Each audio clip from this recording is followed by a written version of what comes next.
বিলাসীপাৰাত দিন দুপৰতে চোৰৰ সন্ত্ৰাস ঘৰত কোনো নথকাৰ সুযোগ লৈ চোৰে লুটপাট কৰি লৈ গ'ল সোণৰ অলংকাৰ আৰু নগদ 2,70,000 টকা। এই ঘটনা সংঘটিত হৈছে বিলাসীপাৰা বঙালীপাৰাৰ প্ৰথম খণ্ড গাঁৱত।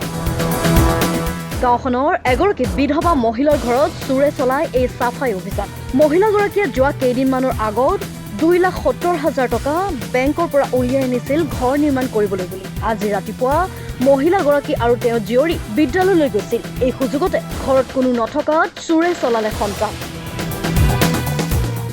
পিছত মহিলাগৰাকী আৰু জীয়ৰী ঘৰত উপস্থিত হৈ দেখা পায় যে ঘৰৰ তলা ভাঙি সোণৰ অলংকাৰ আৰু লগত 2,70,000 নগদ ধন চোৰে চুৰি কৰি উধাও হয়।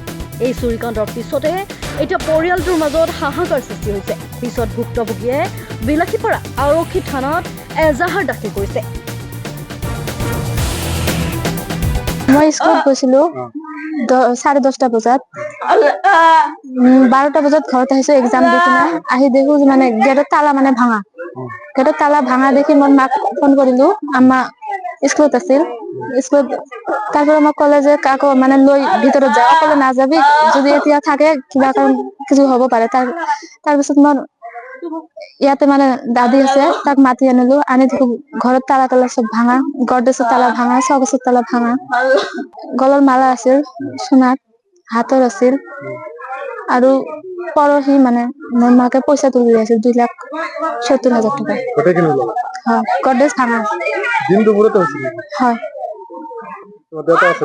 দেউতা নাই। তিনিজন আমি। বাঙালীপাৰা পাৰ্টো কৰিছিল।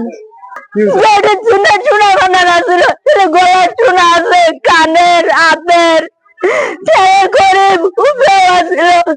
7 তারিখে আমি 74,000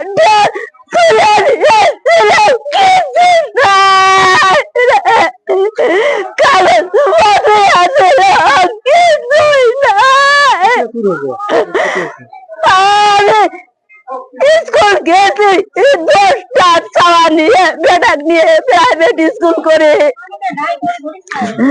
বেটি গেছে 11টার অল্প আগে 10:30 বা 11:30 গেছে। এই টাইমে কোথায় কাই কি করছে জানে বেটি করে থেকে রিপোর্ট করছে আম্মা কে কোলে কই বাবা রে বাড়ির মধ্যে যাস না কাকো তাহাও বইয়ের ক্লাস হতে আসলো ক্লাস হতে কি বেড়ে সিদ্দিক স্যার কয়া দৌড়েতে টোটো দিয়ে আসি দেখ নাই কিচ্ছু নাই, ঘরের অবস্থা নাই।